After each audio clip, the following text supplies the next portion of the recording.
Ketlo Stalipira, currently the Director General of the Cannabis Regulatory Authority. This is an organization which was instituted following the Cannabis Regulatory Act, which was passed last year. The Cannabis Regulatory Authority, this is a regulatory body which was instituted by an Act of Parliament. The aim is to regulate the cannabis industry in Malawi. This body will be responsible to oversee all the activities related to cannabis. This is from production, processing, and even usage of some products. For one to get a license, by one I don't mean as individual, because the Act does not allow individual participation, but we allow companies like corporate, also cooperatives, or maybe some clubs, especially maybe in the villages. So the first step is that these companies or cooperatives must collect an application form. We send them application forms where they're supposed to fill out the required information. Now, upon doing that, they'll submit to the authority. And this application form must be accompanied by at least a business plan. Why do we require that? We need to know the levels of investment, the size of production, and all those other information. If it is a foreign company, we also need to know how many Malawians are going to be involved and issues of shareholding. So all these things must be put in that particular business plan. And now, when we receive the application, the Secretariat reviews the application. This is a preliminary review. Now, after that, we send back to the applicant in case we have seen some major deficiencies, so that they can make up on those ones. And then after that, we take this to the committee of the board. This is the technical committee that does also the review based on the recommendation of the Secretariat. And after that, the recommendations are now taken to the main board for endorsement. We have various types of licenses. The first one is the license, that is the cultivation of medicinal cannabis or cultivation of industrial hemp. So for industrial hemp,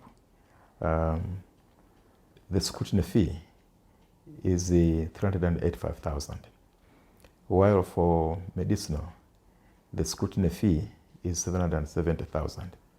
Now, upon the recommendations from the board that we can issue the license based on the application requirement, meeting the application requirements, then the license fees for the industrial hemp is 1,540,000, while for medicinal, 7,700,000. The aspects in the business plan, those that we'll look into or we'll consider, is the amount of investment. How much, like the land, how much land are they going to use?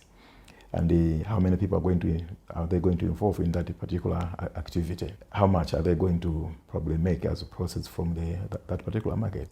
Projected production, and then how much they're going to sell, and if they're going to make any profit. Foreigners are welcome to venture into this particular business. We understand that this is a capital-intensive business, and probably most of us may not afford. By us, I mean the local companies may not afford the level of investment.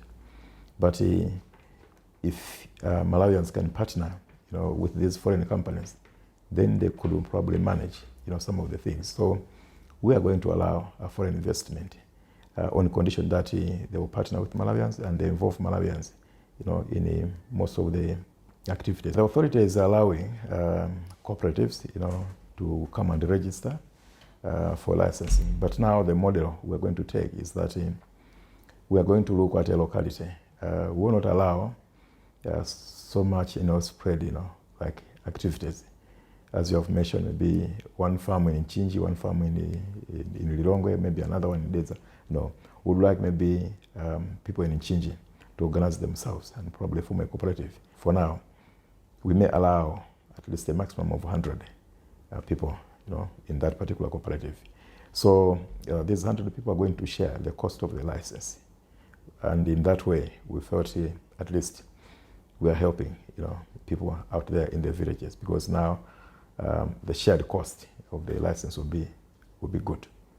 I'll just give an example. If probably 100 people come together, then if we talk of 1.5 million, then it means each one is going to pay around 15,400, which is quite affordable by almost every Malawian. As CRA, we have a set of guidelines by which all applicants or all licensed cooperatives or companies must adhere to. We know this is a new business, and being new, people may also wish to take advantage of that. And for your information, this low, what we call low THC cannabis, is identical with our local marijuana. Now, if we just leave it out, people will be doing this in the guise of maybe producing the authorized or the approved varieties, while at the backyard they're producing this marijuana thing, which is not allowed by law for now. So we also have to check into that. And how do we check that?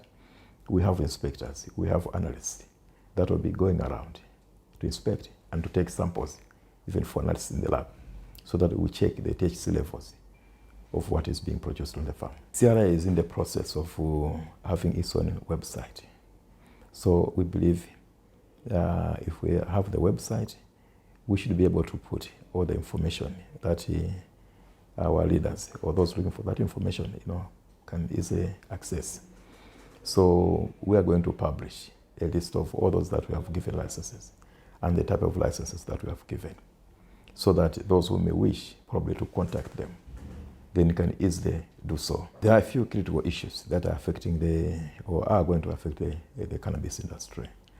One of them is we understand this is a new field to all of us. So it's like many people are not understanding what is it really that they're supposed to do. Okay, so there's a need for us to do a lot of awareness. We have challenges probably with the markets, because the current requirement is that each applicant must identify their own markets. But we know not everybody. Yeah, probably we have some cooperatives which may have challenges to search for markets. Now looking at our situation, not many cooperatives, not many probably companies can reach to that level of the required investment. So probably it's something that as government we have to look into to see how best we can help the people. Otherwise, it will only be attracting foreign investment. Those guys who have money to come and be players in this particular industry. Business opportunities are available because if they are not there, then not many countries will be striving to join and or to register people to participate in that particular business. Another area is as a country, we also probably have to explore how best can we have some structured markets within the country. Currently we're talking about production, processing, but now can we also look into other structured, along the value chain, they will be the users of these products. If we can have that, then probably we will not have to rely on the foreign markets only. In closing, I would like to say we understand this is a new industry, and no one may claim that they know it all. It's the responsibility of all of us to ensure that we promote this industry for the good of the country and for the good of those who will be coming probably in the future.